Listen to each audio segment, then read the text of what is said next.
दिलचस्प बात यह है कि डिबेट पीडीएम से होती हुई फिर मुल्क की जो इकॉनमी की हालात हैं उसके ऊपर जा रही है, और इकॉनमी के साथ साथ एक और बड़ा मामला है जिसके जिसके हवाले से ये पूरी जो कैंपेन थी इमरान खान साहब की और उनकी जो पूरी ड्राइव थी वो क्या थी जी, करप्शन के खिलाफ एहतसाब के हक में।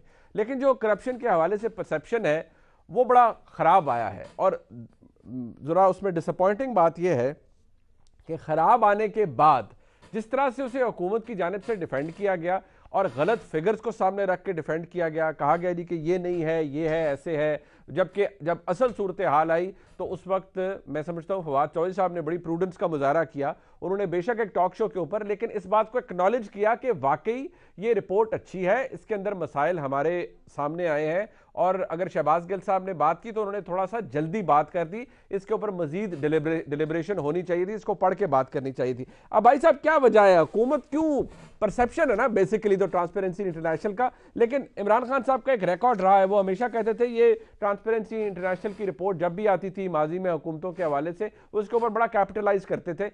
परसेप्शन तो इमरान खान साहब कहते हैं कि वो बड़ी ज़बरदस्त यहाँ मामलात हैं, वो करप्शन करने नहीं दे रहे किसी को, लेकिन फिर भी परसेप्शन खराब क्यों हुआ आपके नजदीक? देखिए मुनीब साहब, ये बात अपोजिशन बड़े तसल्सल से कह रही थी, ये बात पाकिस्तान का मीडिया भी, बाज सेक्शन ऑफ मीडिया भी बता रहे थे कि मामला ठीक नहीं है और करप्शन हो रही है, और बड़े बड़े करप्शन के नाम पे ढाके भी डले हैं। ये आप तीन चार तो मैं भी आपको गिनवा देता हूँ, दोहियों के ऊपर देखें, खुद प्राइम मिनिस्टर ने मिनिस्टर को अलग किया, उन्होंने कहा कि बहुत बड़ा ढाका डला है। फिर आटे का आप देख लें, फिर चीनी का देख लें, इस तरह गवर्नेंस के, उस तरह बाकी चीजों का भी उसी तरह जो मामला हैं और वो लोग जानते हैं कि किस तरह काम चल रहा था।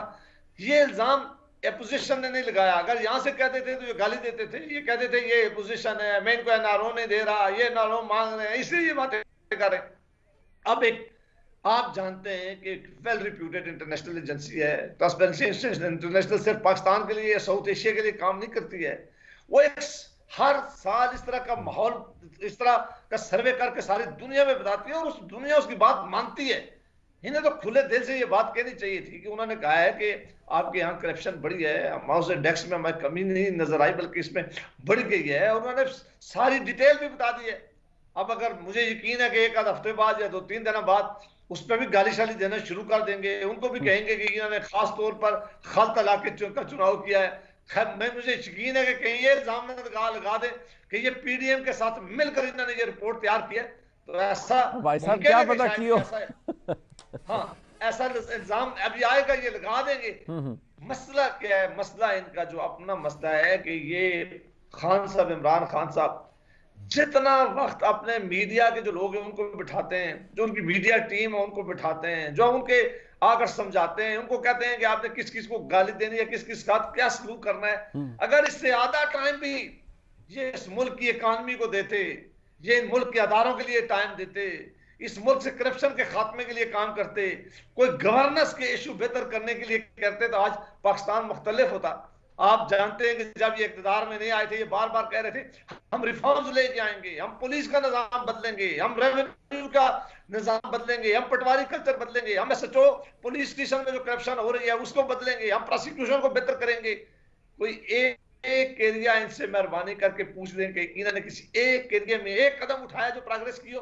हाँ, ठीक है, गाली देने में, इल्जाम लगाने में, चोर कहने में, डाकू कहने में, इसमें तो महारत रखते हैं। और हमें पिछली हुकूमत को इल्जाम देने में, अब इतना अरसा गुजरने के बाद 2.5 साल बाद भी अगर इनसे हम कोई सवाल पूछते हैं, उसका जवाब ये होता है कि ये आपकी वजह से हो गया है, ये पीपल पार्टी की हुकूमत की वजह से हो गया है, ये मुस्लिम लीग नून की हुकूमत की वजह से हो गया है। लेकिन कुछ बातें अब भाई साहब कथा कलामी, जो कुछ बातें अगर वज़ीर आज़म इमरान खान कहते हैं, वो कहते हैं नहीं, आज भी वो फरमा रहे थे कि सियासत में पैसा मियाँ नवाज शरीफ लेकर आए। देखिए वो उन्होंने बार बार जिक्र किया मौलाना का, माफ़ी चाहता हूँ, मोहतरमा बेनज़ीर भुट्टो शहीद का तो क्लिप वीडियो में भी है, मौजूद है, उसके वीडियो क्लिप भी है, किताब में भी है कि मियाँ नवाज शरीफ साहब ने पैसे लिए उसामा बिन लादेन से। ये तमाम बातें रिकॉर्ड का हिस्सा है। वो कहते हैं ये तो अनडिनाइबल चीज़ें हैं ना, ये रिकॉर्ड को बड़ा ब्लैमिश्ड कर देती है, बड़ा गदला देती है आपके पॉलिटिकल क्रेडेंशियल्स को और आपकी क़यादत के पॉलिटिकल क्रेडेंशियल्स को। ये बात इमरान खान साहब पहले भी कहते थे, आज भी कहते हैं और शायद आने वाले वक्त में भी कहते रहेंगे।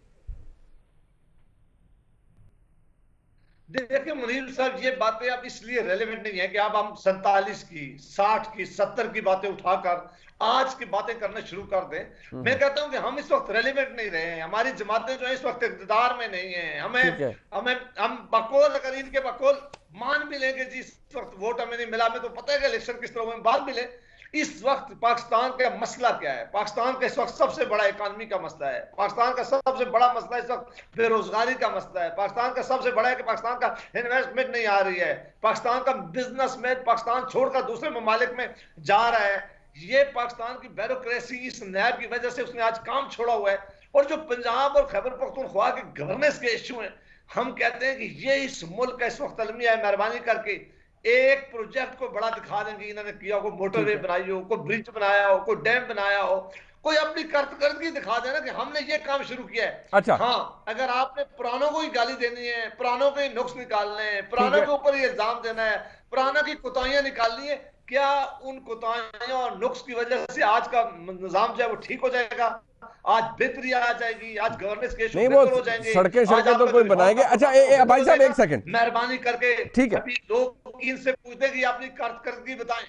ठीक, कारकर्दगी क्या होनी चाहिए। बट एक बात जो कि मैंने पहले भी कहा कि वज़ीर आज़म इमरान खान साहब के हवाले से पीटीआई भी ये कहती है, और वो एक पूरा मामला यही कि जी दयानतदार वज़ीर आज़म, दयानतदार क़यादत, तो फिर परसेप्शन ख़राब क्यों? क्योंकि परसेप्शन के हवाले से इमरान खान साहब क्या बात करते रहे हैं माजी के अंदर, वो ज़रा सुन ले। मैं दिलीप साहब से पूछता हूँ। एक इंटरनेशनल इदारा है जो दुनिया में हर मुल्क में देखता है कितनी करप्शन है, उसका नाम है ट्रांसपेरेंसी इंटरनेशनल। उसके मुताबिक पिछले 4 साल में पाकिस्तान में जो करप्शन और टैक्स की चोरी हुई वो है 8,500 अरब रुपया। ये आपका पैसा चोरी हो रहा है, इसकी कीमत आप अदा करते हैं महंगाई के जरिए। एक साल में वही ट्रांसपेरेंसी इंटरनेशनल कहती है कि करप्शन पाकिस्तान में 20% बढ़ गई। पाकिस्तान की हुकूमत दुनिया की करप्ट तरीन हुकूमतों में ट्रांसपेरेंसी इंटरनेशनल के मुताबिक समझी जाती है। जब आपकी गवर्नमेंट के अंदर बड़े बड़े मुजरिम बैठे हों, चोरी के सारे रिकॉर्ड तोड़ दिए जाएं, ट्रांसपेरेंसी इंटरनेशनल कहे कि पाकिस्तान ने माशाल्लाह एक ही जगह तरक्की की और वो करप्शन में तरक्की की है, तो फिर अवाम की खिदमत, अवाम जब करप्शन होती है तो अवाम करप्शन की कीमत महंगाई के जरिए देती है। अब ये तो मामलात वो हैं जो ट्रांसपेरेंसी इंटरनेशनल की रिपोर्ट्स जब जब भी जिन अदवार में आई, इमरान खान साहब बहसीत चेयरमैन पाकिस्तान तहरीक इंसाफ उनको सताइश भी करते रहे, और ये इस बात का ऐलान करते रहे कि देखिए कितनी बदनामी है कि पाकिस्तान एक ही चीज़ में तरक्की कर रहा है और वो करप्शन में। दूसरी बात जो बार बार अपोजिशन की तरफ से कोट की जाती है कि 2.5 साल गुजर गए ये नहीं किया, 2.5 साल गुजर गए वो नहीं किया, लेकिन वज़ीर आज़म आज भी यही कहते हैं कि भाई लोगों का परसेप्शन ये था कि इमरान खान आएंगे या हुकूमत आएगी तो फटाफट हर चीज़ ठीक हो जाएगी। लेकिन ये फटाफट ठीक होने वाली बात जो है ये शायद लोगों ने खुद कॉइन नहीं की, ये किसी ने जादूगरी से भी नहीं की, इसके बारे में खुद इमरान खान साहब बात करते रहे, जरा सुन लीजिए। तहरीक इंसाफ जब भी इक़्तिदार में आएगी हम 90 दिन में बड़ी करप्शन खत्म कर देंगे। 90 दिन के अंदर सारी टॉप लेवल की करप्शन मैं आपको खत्म करके दिखाऊंगा। असल में तो करप्शन ऊपर के लेवल की मुल्क को बर्बाद कर रही है, नीचे करप्शन जो है वो खुद ही खत्म हो जाएगी। पहले ऊपर खत्म करो। सिंगापुर में ईमानदार प्राइम मिनिस्टर आया, उस ईमानदार प्राइम मिनिस्टर ने सबसे पहले करप्शन के ऊपर काबू पाया, अपने 3 वजीरों को जेल में डाला। जब एक प्राइम मिनिस्टर चोरी करता है वो अपने वजीरों को नहीं रोक सकता चोरी से। जब वजीर चोरी करते हैं नीचे उसके ब्यूरोक्रेट्स चोरी करते हैं, जब वो चोरी करते हैं नीचे पटवारी तक मुल्क चोरी करता है, और कौन मार खाता है? अवाम मार खाती है। आप फरिश्ते ले आए तो क्या फर्क पड़ जाएगा? क्योंकि जब लीडर करप्ट होता है, जब लीडरशिप करप्ट होती है तो वो नीचे लोग ठीक नहीं हो सकते। यानी हजूम एक कौम को ठीक नहीं करता, एक लीडर आके एक कौम की अखलाकियात उठा देता है, इदारे मजबूत कर देता है।